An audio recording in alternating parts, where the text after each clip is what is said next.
Hello, my name is Sophia and I am an application engineer at Materialise in our US office.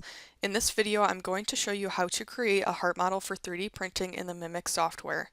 In this video, we will start with the segmentation of the blood pool from the DICOM images and work our way through to hollowing the model to visualize the intracardiac anatomy and then exporting the STL model for single color, single material 3D printing.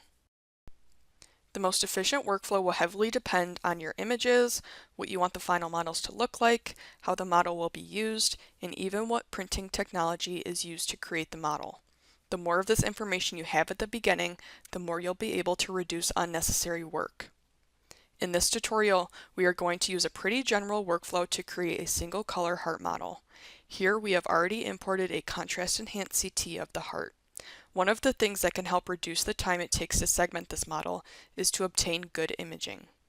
It will work much faster if you have images with high resolution, isotropic or nearly isotropic voxels, and an even contrast in the region you want to segment. To start the segmentation, go to the Segment tab and open the New Mask tool. Adjust the lower threshold so that we can capture the blood pool in the left heart well. You'll notice that the contrast in the right heart is poor, so we will utilize some tools to enhance the segmentation in the right heart later.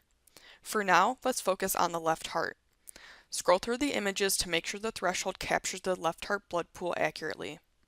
You can see some areas where there are false connections between cardiac structures. If we narrow this range to get rid of those false connections, we will lose too much of the other blood pool voxels. Sometimes we may have to accept a few false connections and then manually touch them up in the later editing step. Make sure that the Mask 3D preview is turned on to visualize the segmentation, and that limit number of shells is also checked on to remove any floating voxels. We will want to disconnect any undesired structures, such as the spine and the sternum, as well as separate out the left heart and right heart to prep them individually for printing. To do this, open the Split Mask tool. Split mask regions can be indicated either on the 2D slices or in the 3D view. Rename the regions to left heart, right heart, and other.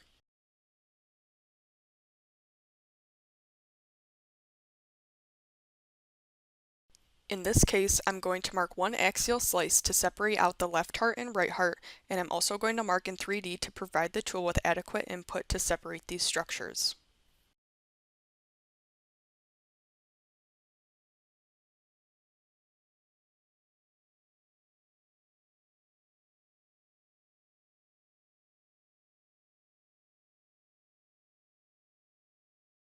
Focusing on the left heart for now, open the Edit Masks tool. This tool can be used to limit the region of interest and get rid of any extraneous vasculature. Change the option to lasso and orient your model so that important structures are not behind your selection. Remove connections to the main model, but don't worry about erasing every little piece of anatomy. We will use the region growing tool to get rid of any remaining floating voxels.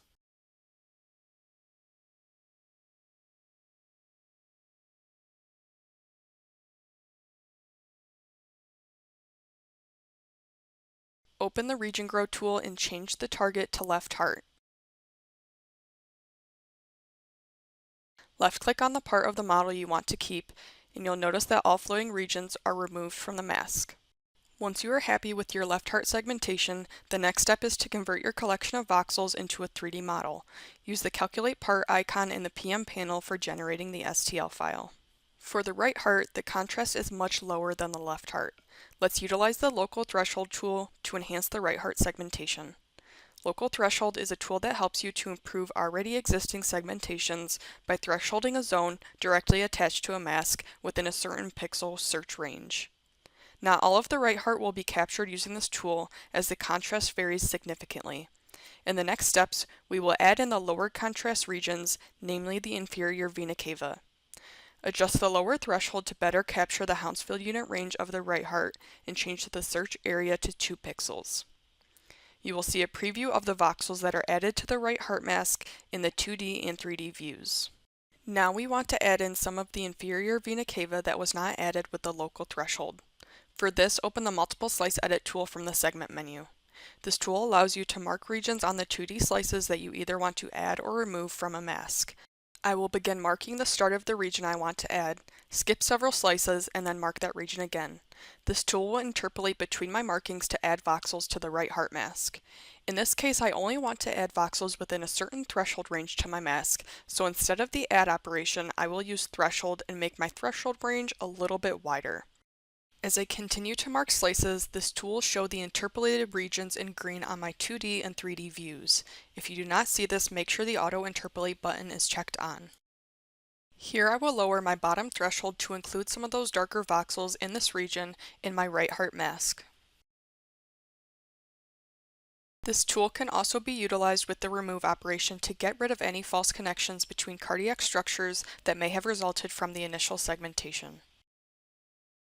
Similar to the left heart, use the Edit Masks tool to get rid of any extraneous structures so that we can limit our region of interest.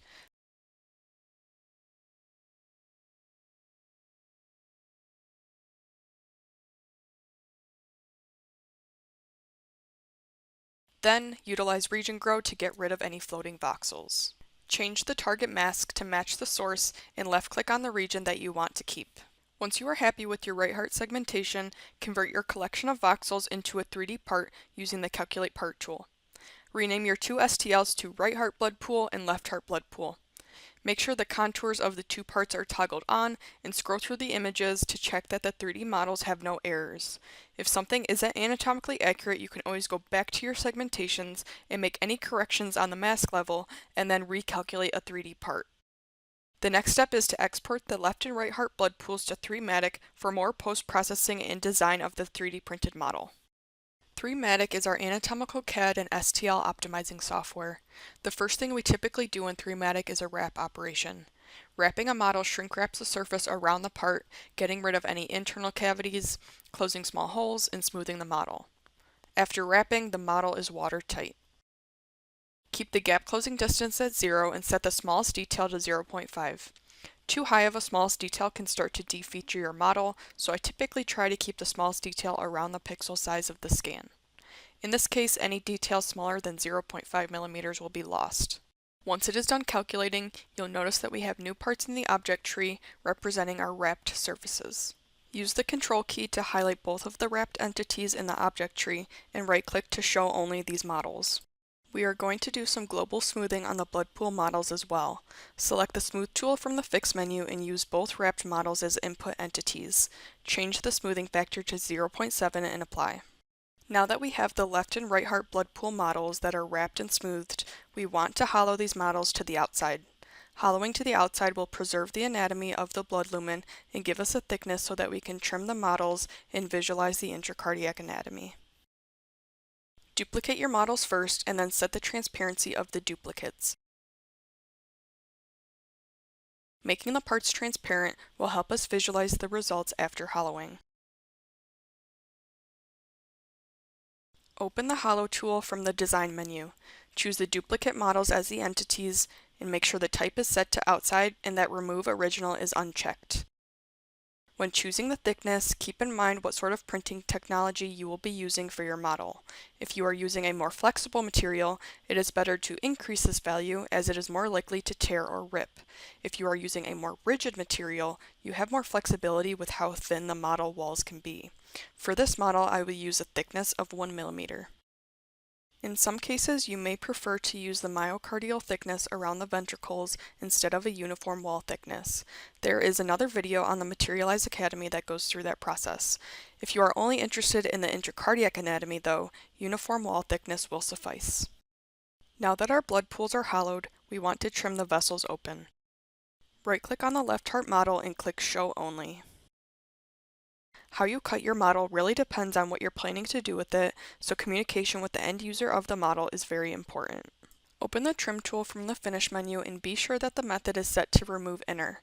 This tool works by left-clicking points to form an area that you want to remove. You can double-click on the last point to automatically close the area and apply the trim.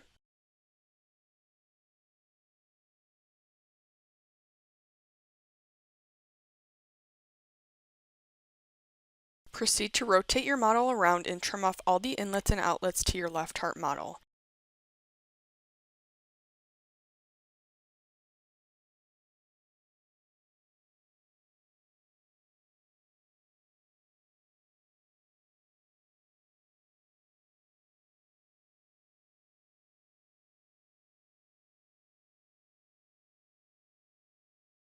Repeat this process for the hollowed right heart model as well.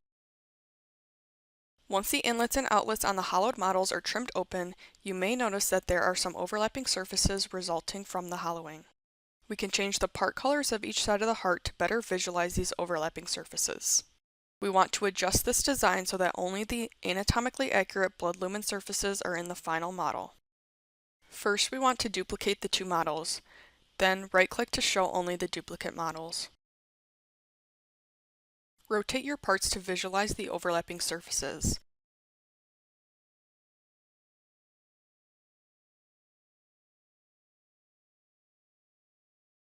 We want to left-click to select the inner blood lumen surfaces on each side of the heart, and then right-click to separate them to their own parts.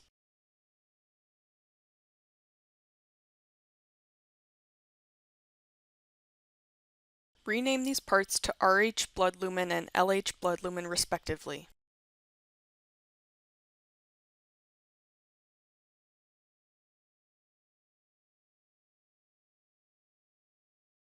These are the surfaces that we want to preserve.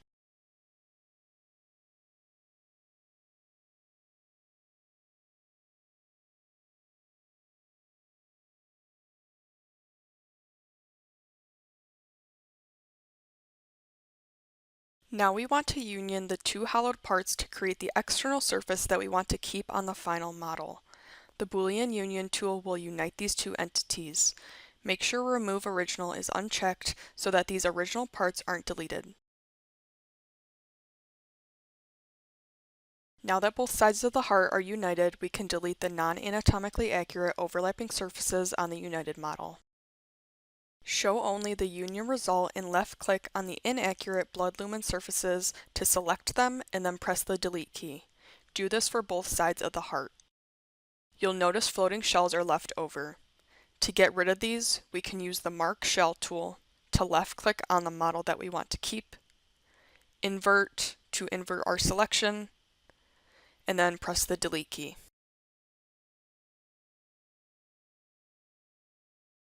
Now we can merge the RH blood lumen, LH blood lumen, and union result into one part. You'll notice after merging that all of those overlapping surfaces are removed from the model.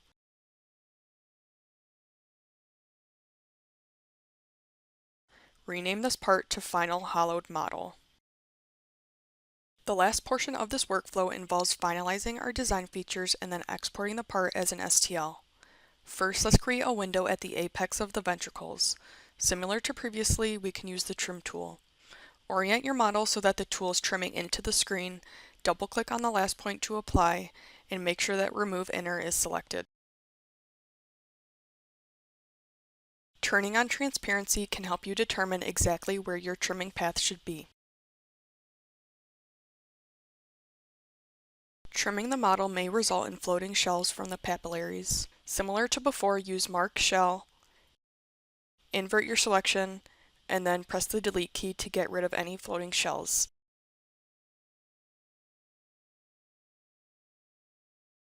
Many times, end users of the model will want an ID added for traceability. Here, the Quick Label tool can be used for applying such a label. Enter the text and reorient your model to find a relatively flat surface. It can be a good idea to have more bold text parameters to ensure your label doesn't easily damage or break off depending on the printing technology. Left-click to emboss the label, or left-click and hold the Control key to deboss the label.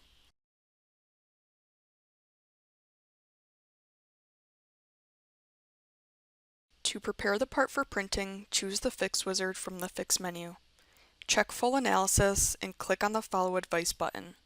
This tool will fix any errors in your part that will cause issues when you go to print the model. You don't need to get the overlapping triangles to 0, as it's not mandatory to completely remove these to ensure a good print. We can change the part visualization back to a single color by going into the surface list and checking on Use Part Color. Now that we've run the Fix wizard, we can now do a final quality check before exporting the model as an STL. Highlight the part in the object tree and press Ctrl-C to copy your model from 3matic, open Mimics Core, and use Ctrl-V to paste it. Doing so allows us to view the contours of our final hollowed model on the DICOMs. Scroll through the images and ensure the model is anatomically accurate.